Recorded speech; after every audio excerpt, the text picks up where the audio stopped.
Indonesia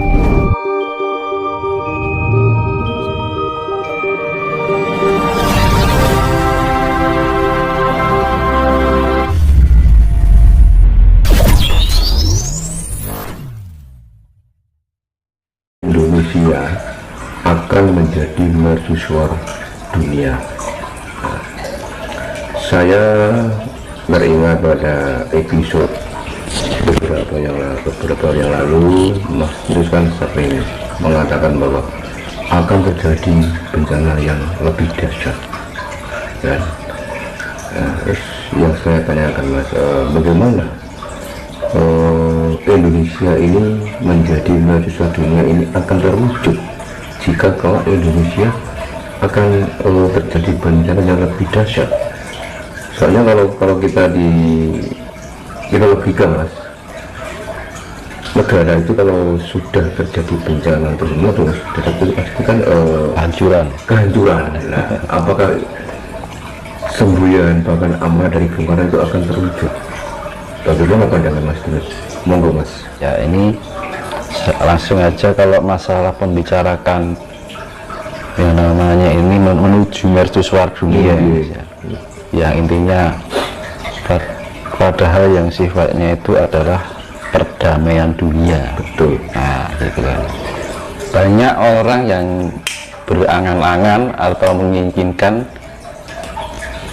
hadirnya atau datangnya zaman tersebut kan. Ya, yang namanya perdamaian dunia ini. Apa yang harus dipersiapkan? Nah, yang jadi pertanyaan yang itu. Iya. Sekarang kan banyak orang yang sifatnya itu, apalagi lagi viral atau booming ya, masalah perdamaian dunia, mercusuar dunia. Boleh sih kita mengatakan, wah, aku ingin segera terlaksana zaman-zaman yang seperti itu penuh dengan kedamaian. Sedangkan diri kita tidak pernah menerapkan di dalam sebuah kehidupan sehari-hari bahwa dasar utama untuk mencapai perdamaian dunia itu juga diimbangi dengan umat atau rakyatnya itu juga mempunyai jiwa yang penuh kedamaian dan gitu. Ya, sedangkan kedamaian sendiri kan, hakikat dari kedamaian itu kan modalnya kan kasih sayang, ya kan? Iya. Sedangkan dunia banyak orang masih terikat oleh sifat-sifat yang apa ya namanya, yang berbau keduniawian, kemelekatan, ya kan? Dalam arti keduniawian itu sifatnya itu masih terbelenggu. Hal-hal yang sifatnya keduniawian, angan-angan, ya kan, keinginan, harapan, tapi tidak menerapkan dirinya pada sebuah pertanggungjawaban hidup, ya kan? Nah, karena gini, boleh sih kita berangan-angan ya, tapi ya itu tadi yang harus kita lakukan adalah pertanggungjawaban itu tadi ya, sebagai persiapan diri kita untuk menuju suatu zaman yang penuh dengan keadilan, kedamaian gitu. Dasar utamanya itu. Sedangkan dari zaman sekarang ini masih banyak kecongkakan, masih banyak angka lamuka, ya kan? Jadi semua itu harus kita terapkan di dalam kehidupan dalam diri kita sendiri. Jadi tidak hanya sebatas wacana, tidak hanya sebatas angan-angan, tidak hanya sebatas omongan kan gitu kan. Banyak kita akan menjadi mercusuar dunia ini.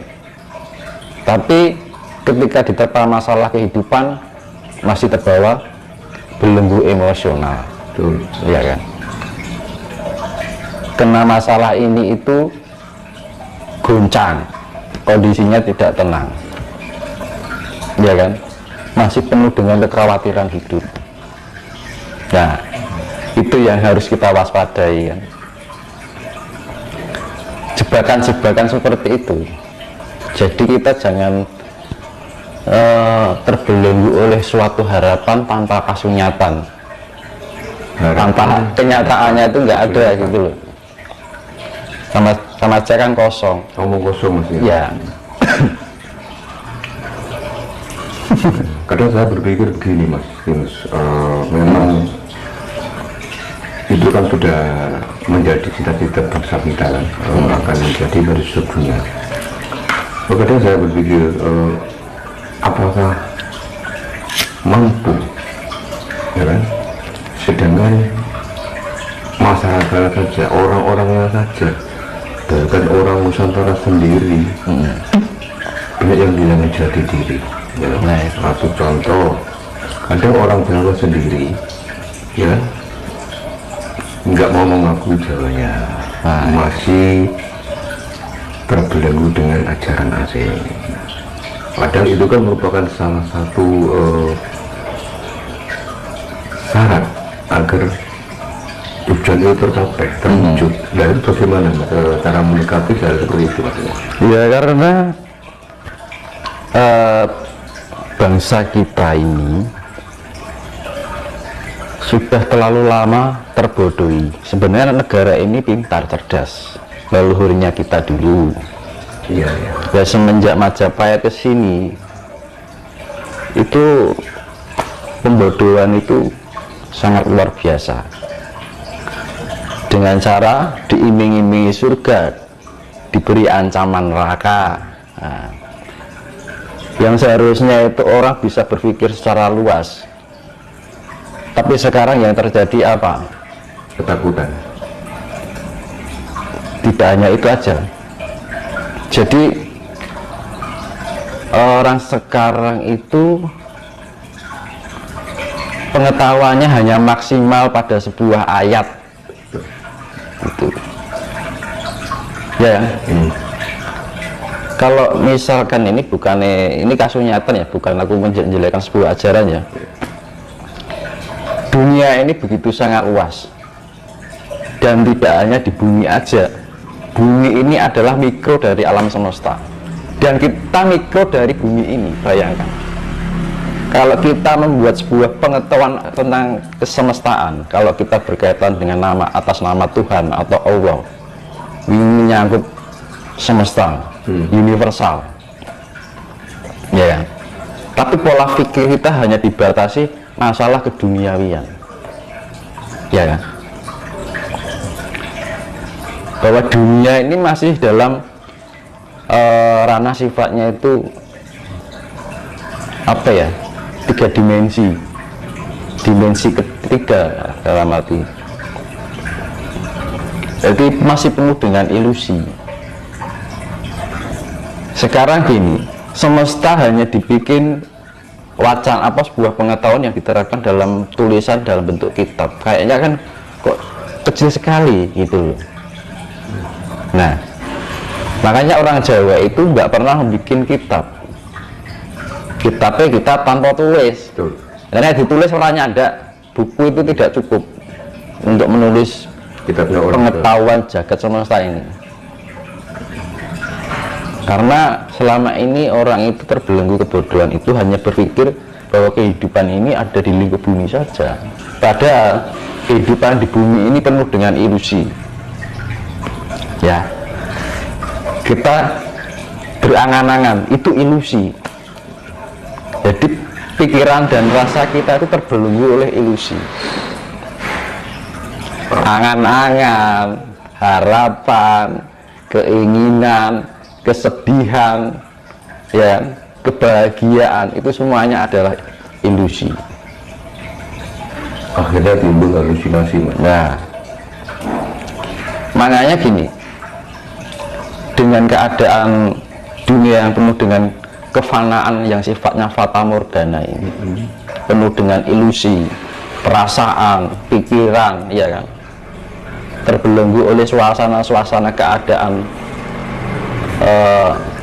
lingkungan, ya kan, rasa bahagia, rasa senang, ya kan, angan-angan, harapan, keinginan, cita-cita dan sebagainya, mimpi, itu adalah semua ilusi.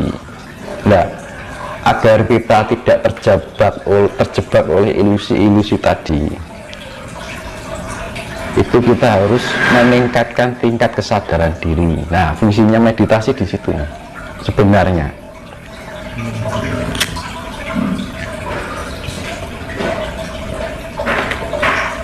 Biar kita tidak terlalu terjebak dalam kehidupan yang penuh ilusi, fana yang fata morgana.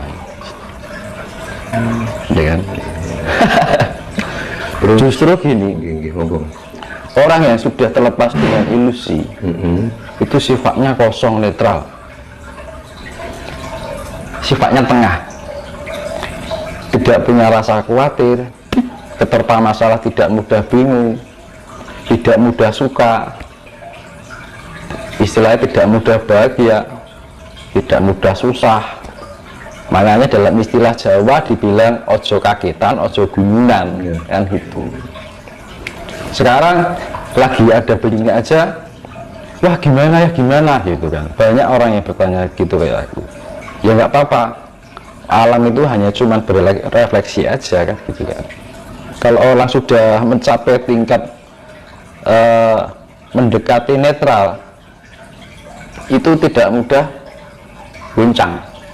Walaupun ada bencana apapun, ya enggak, kita memaklumi sifatnya, karena alam ini memang sudah gak nyaman.